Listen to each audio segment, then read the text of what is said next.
Titanic জাহাজ দেখতে যাইয়া টাইটান নামক যন্ত্র নিয়ে তারা রওনা দিল। বাংলাদেশের 100 কোটি টাকার মতো খরচা করে তারা যখন গেল, পাকিস্তানের একজন ধনকুব বুঝেন তো, অর্থাৎ পাকিস্তানের শ্রেষ্ঠ ধনীদের মধ্যে একজন, তার ছেলে নিয়েও গেল, তার নাম দাউদ। ছেলে নিয়ে গেল, ছেলেটাও ফিরে আসলো না, বাবাটাও ফিরে আসলো না, টাকা তাদেরকে ফিরে আনতে পারে নাই। পৃথিবীর শ্রেষ্ঠ বিজ্ঞান আর উদ্ধারকারী দল তাদেরকে উদ্ধার করার জন্য চেষ্টা করলো।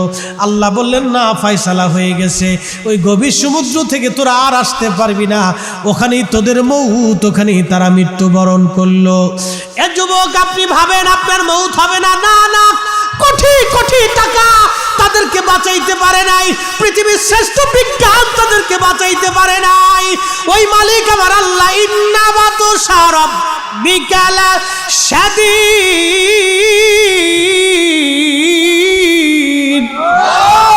আপনারা খবরে দেখছেন, কয়দিন আগে পৃথিবীর কয়েকজন ধনী টাইটানিক জাহাজ দেখতে যাইয়া সাগরের মধ্যে ডুবে মরে গেছে। এটা নিয়ে সারা পৃথিবীতে তোলপাড় চলতেছে। টাইটানিক জাহাজ দেখবার যায়, টাইটান নামক ছোট্ট যন্ত্র নিয়ে পানির নিচে গেছিল, আর ফিরে আসে নাই। আল্লাহ কোরআনে বলেন, কুল ইন্নাল মাউতাল্লাযী তাফিরুনা মিনহু ফাইন্নাহু মুলাকীকুম। আল্লাহু আকবার। সুম্মা তুরাদ্দুনা ইলা আলিমিল গায়বি ওয়াশ শাহাদাত। আল্লাহু আকবার। কথা বোঝা যায়? গভীর সমুদ্রের নিচে গেল, কত খরচ জানেননি? 100 কোটি টাকা।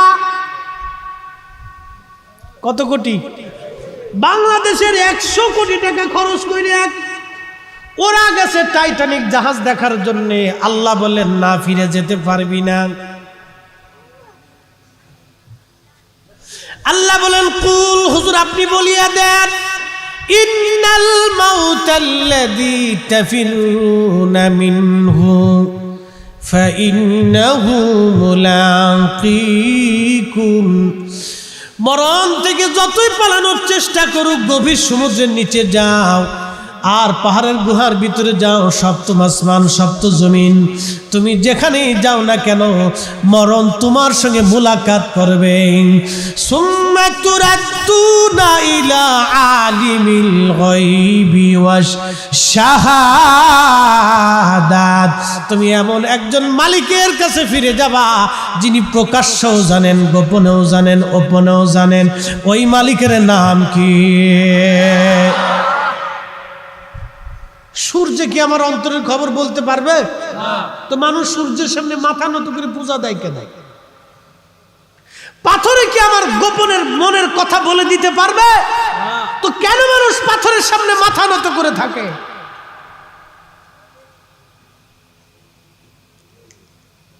গভীর সমুদ্রে চলে গেল, পৃথিবীর শ্রেষ্ঠ বিজ্ঞান তাদের আবিষ্কার। আল্লাহ বলেন, আমি মালিকের ধরা বড় শক্ত ধরা, পৃথিবীর শ্রেষ্ঠ উদ্ধারকারী দলেরাও তাদের উদ্ধার করতে পারে নাই। আহা, 4-5টা প্রাণ ঝরে চলে গেল সমুদ্রের গভীরে। কয়েকজনের লাশই খুঁজেও পাওয়া যায় নাই, কোথায় হারিয়ে গেছে খবর নাই। এটাই আল্লাহর ফয়সালা। এ বান্দা মউত যেখানে আছে সেখানেই যাওয়া লাগবে। একদিন মাটির ভিতরে হবে ঘরে, মন আমার কেন বাঁধো দালান ঘর, মন আমার কেন বাঁধো দালান ঘর। কোটি কোটি টাকা তাদেরকে বাঁচাইতে পারে নাই, পৃথিবীর শ্রেষ্ঠ বিজ্ঞান তাদের বাঁচাইতে পারে নাই। আল্লাহ বলেন, ফাউনাব্বিউকুম বিমা কুনতুম তা'মালুন।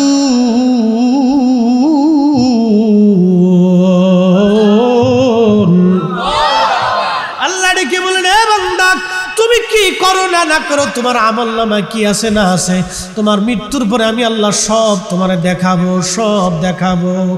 জিন্দেগি তোর যাইরে ফাঁকি দিয়া রে সোনার আদম, জিন্দেগি তোর যাই ফাঁকি দিয়া। ও আদম রে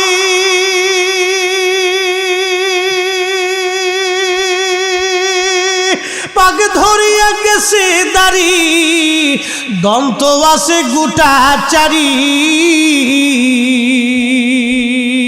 সমন জারি গিয়াছে করিয়ার সোনার আদম, জিন্দেগি তোর যায় ফাঁকি দিয়া। আমার পীর শেষ রাত্রিবেলা তাহাজ্জুদের সময়, রহমতের সময় আমার হুজুর কেবলা যান এই গজল গেয়ে গেয়ে মানুষের জাগাইতেন। ও আদম রে কামিনী রই কোলেতে, কাল ঘুমেতে রইলি তুই, সারা নিশি কাটাইলি তুই ঘুমাইয়া ঘুমাইয়া রে সোনার আদম, জিন্দেগি তোর যায় ফাঁকি দিয়া। রহমত যাইরে ফাঁকি দিয়া রে সোনার আদম, জিন্দেগি তোর যায় ফাঁকি দিয়া। সালাতুন ইয়া রাসূলুল্লাহ,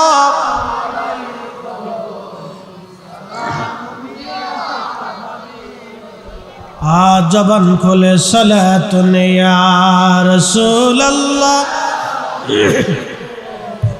সালামুন ইয়া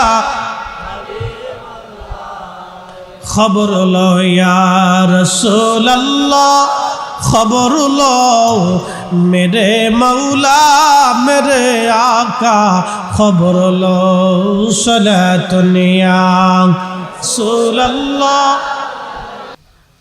ও মুসলমান হবিগঞ্জবাসী,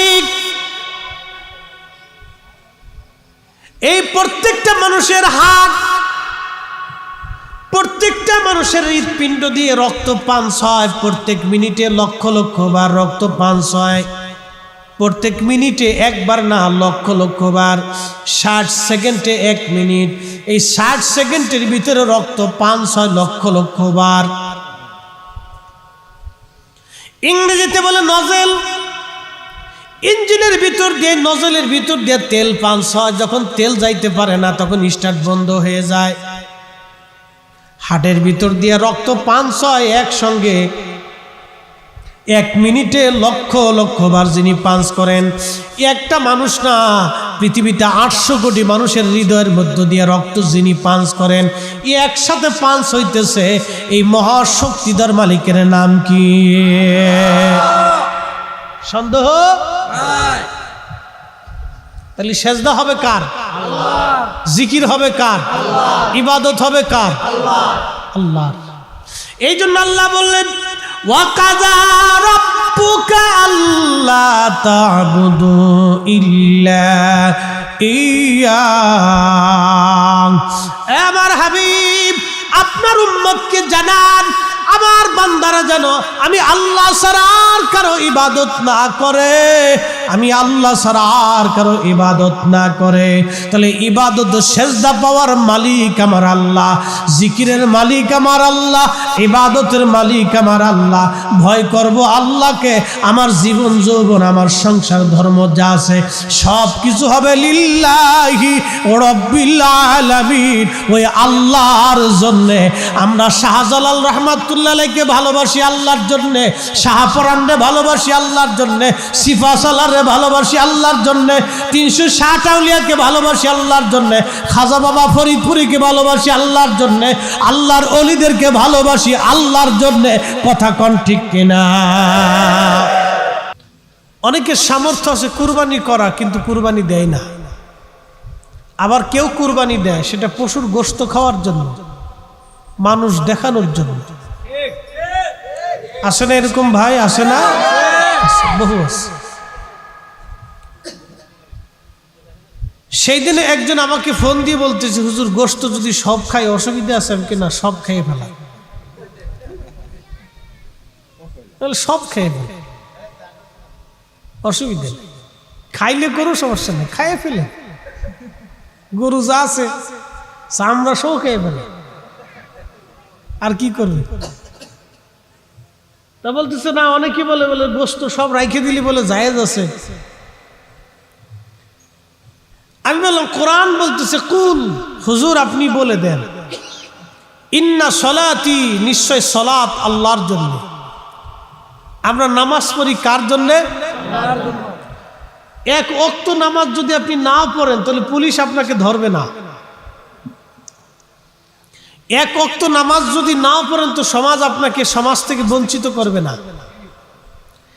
এক ওয়াক্ত নামাজ যদি নাও পড়েন তো আপনার বাবা আপনার মা আপনাকে খাবার থেকে বঞ্চিত করবে না।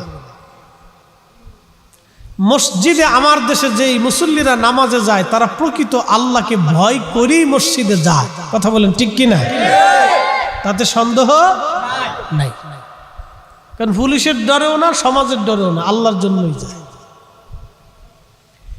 এরপরে আল্লাহ বললেন ওয়া নুসুকি, হুজুর আপনি বলে দেন কুরবানি আমি আল্লাহর জন্য। তো নামাজ যদি আল্লাহর জন্য হয়, কুরবানি যদি আল্লাহর জন্য হয়, তাহলে আমরা কুরবানি পশু জবাই দেব কার জন্য?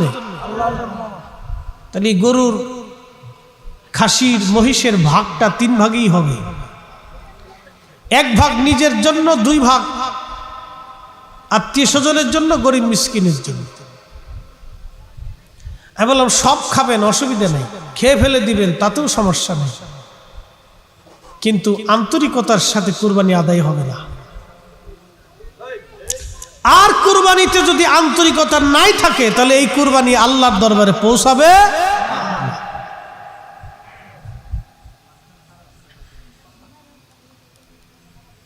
চিন্তা করেন তো, 80 বছর বয়সে আল্লাহ সন্তান দিছে, 99 বয়সে আল্লাহ সন্তান দিছে। মালিককে ফারেনি আল্লাহ, অহনো ফারেনি আল্লাহ, ফারে।